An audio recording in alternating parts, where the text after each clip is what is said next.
Hey everybody, I'm Dr. Will Cole. We're live here on Facebook. I'm a couple minutes late for those of you on our Facebook page who are waiting for me at 5, a little bit later. For all of you watching us on Facebook replay, how are you?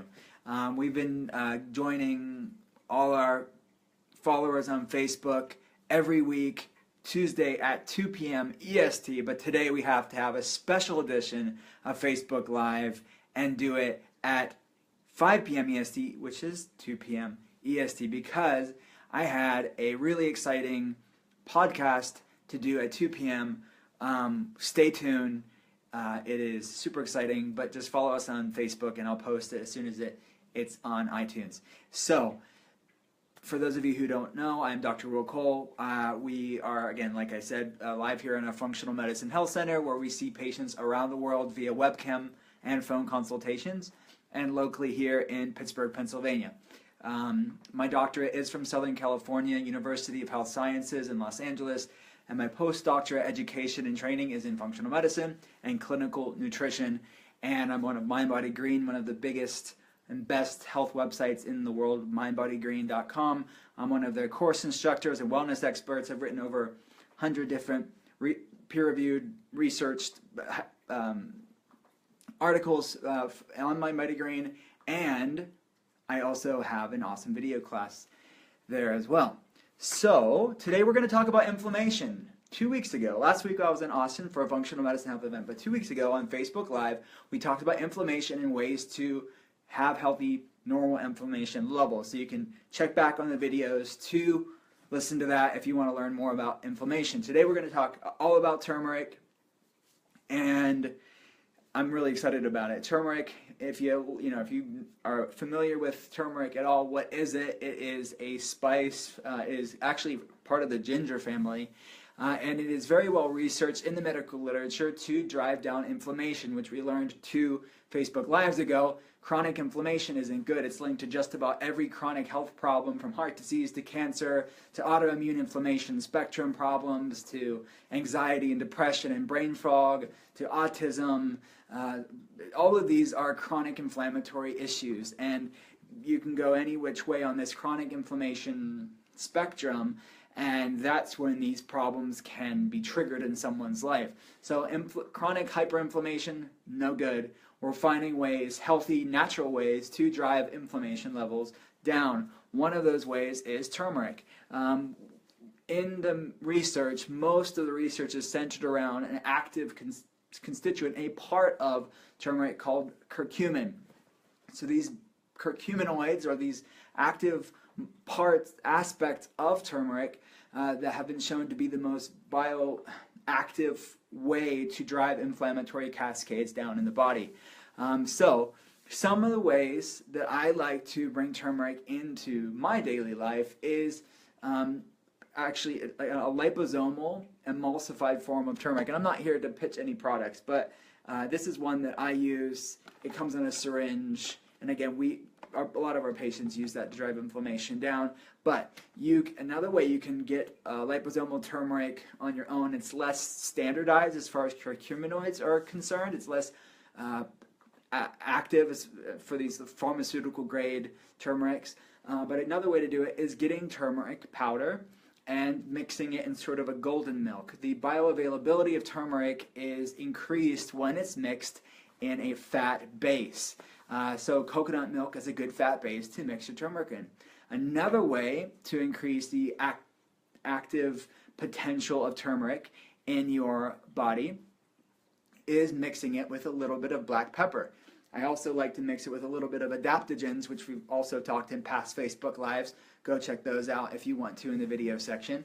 But adaptogens like ashwagandha, which has a hormone balancing, anti-inflammatory impact on the body as well. So mixing turmeric with ashwagandha or another adaptogen and black pepper in a fat base, this sort of golden milk elixir, is a great way, a great synergistic way to drive inflammation down in your body. So if you click in the comment section below, we have some awesome recipes and articles to read if you want to learn more about inflammation. And also, I have an Amazon store that I put all my favorite things in there for people to kind of see, okay, what do I use and how do I implement these things in my life? These are good general things for most people. If you click the comment section below, you'll see my Amazon store, and if you go in the inflammation section, you'll be able to see all my favorite golden milk products on Amazon, as well as one of my favorite emulsified, more higher potency turmeric with resveratrol, which is another good anti-inflammatory too.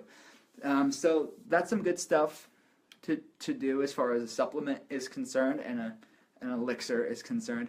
Another way to do it is in cooking. So you can, I like putting turmeric on roasted cauliflower. It's sort of this curry type flavor to it. And watch out because it does stain. You don't want to get it on you. But it's really good to get this. You can put some avocado oil, cauliflower with turmeric, roast it in the oven. It's a really good, delicious meal with anything. So you can pair it with really anything. It's very flavorful. So for those of you who don't know about functional medicine, I normally say this at the beginning, but I think it's important to understand, our job in functional medicine is really get to the root cause of health problems. So when we're talking about inflammatory issues, whether it's anxiety, depression, or thyroid problems, or fatigue issues, or brain fog, reason why we're talking about natural ways to drive inflammation down is because inflammation is really the core issue of a lot of these health problems. So part of that is knowing what your baseline inflammation is, and when it's kind of an obscure idea. I know inflammation's bad, I know I want to get it down, but what's my inflammation levels down? So one thing you could do when we're talking about turmeric and natural ways to get inflammation down is running basic labs to find out what your inflammation levels is. So a good idea would be C-reactive protein, or CRP. High sensitivity CRP is a good lab to run. The American Heart Association, the CDC, have low, average, and high relative risks to heart attacks and strokes. And again, if you want a full list of inflammation, just go to drwilcol.com, type inflammation, and you can get the labs you want to have run and how to interpret those labs. But we run these labs for people around the world via webcam consultations as well, if you want a functional medicine perspective on these. But you can get these labs even from your mainstream doctor. So HSCRP is one inflammatory protein. Our goal, our functionally optimal healthy range for anybody would be below 1 units. The second one would be homocysteine. So homocysteine is another pro-inflammatory amino acid that is linked to heart attack and strokes, just like CRP. But homocysteine is also responsible for brain inflammation, the destruction of the blood-brain barrier. It's linked to Alzheimer's later in life, which is obviously another chronic inflammatory health problem. We want it less than 7 units per millimole for homocysteine, which is going to be far lower than the lab's reference range, which is based, as all biomarkers are based on a statistical bell curve average of people who go to labs. People that go to labs are sick people. You don't want to measure your numbers on a lab to people that are going to labs. Believe me, you won't feel great by just comparing yourself to other sick people.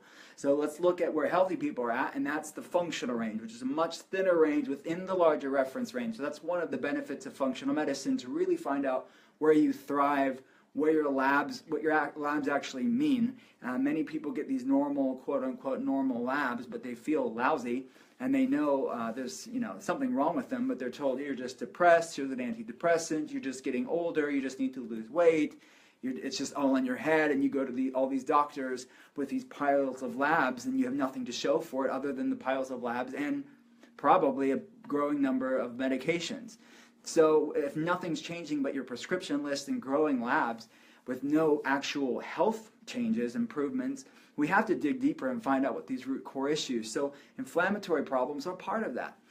Another thing to keep in mind with inflammation is looking at the gut, which can drive inflammation too. So things like leaky gut syndrome, candida, viral infections can also fuel this immunoreactivity in the body, which inflammation is really a part of the immune system. So inflammation is not inherently bad, but you want balance as well. Sonia, I'm seeing questions here. Reading up on turmeric. Hate taking ibuprofen for my pain, but just not sure of the proper dosage, method, etc. of turmeric. So even natural things, what works for one person isn't right for everybody. So thanks for the question, Sonia. I think a good dosage, if you click on the Amazon link, if you just want a good general dosage, just a serving of golden milk a day is a good start. You're going to be fine with that. But there's research to show this, and I'll have an article with more of the peer-reviewed literature coming up in the next coming weeks on MindBodyGreen and drwillcole.com. But 10 milligrams a day, even moving up from there, you're going to be fine with that. Most people are going to be fine. So a good dosage of golden milk a day, it's really innocuous and beneficial. You're not going to be worrying about any toxicity issues. In general, the problem when someone has too much turmeric for their body, they can get looser bowels. So if your body is not getting looser bowels from the turmeric, then you're probably fine for your specific therapeutic dosage for yourself. And great question, Sonia. So basically, find out your inflammation levels, and then things like turmeric can be a great way to drive inflammation levels down. So whether using it from a liposomal standpoint, which the link's in the Amazon store, in the comment section, you either can put it in a golden milk. The link for, I think it's Gaia Foods, the link that we put on an Amazon store, great golden milk powder with ashwagandha and black pepper and turmeric. Or you cook with it in soups or stews, or like I said, with roasted cauliflower, which is my favorite way to do it. These are all great ways to integrate turmeric into your life. So if you want more information about functional medicine, about inflammation issues in general, we have a video class on drwillcole.com. If you check the comment section below, it's reversing autoimmune conditions and inflammation with functional medicine, which is next level research and science. What does the medical literature say, and how can we practically apply it in your life with health tools and health tips? So we put a lot of heart and a lot of time and effort into this video course, and kind of boiling all this information down in accessible, easy to understand ways. We love that video class. And we also have another one about healing your hormones, brain, and gut. Both of those are in the comment section below. All right, guys. We love talking to you. We'll see you next Tuesday at 2 p.m. We don't know which time zone we're going to go with, but we're going to try to stick with 2 p.m. EST. We love you guys. Have a great day, and we will see you next time on Facebook Live.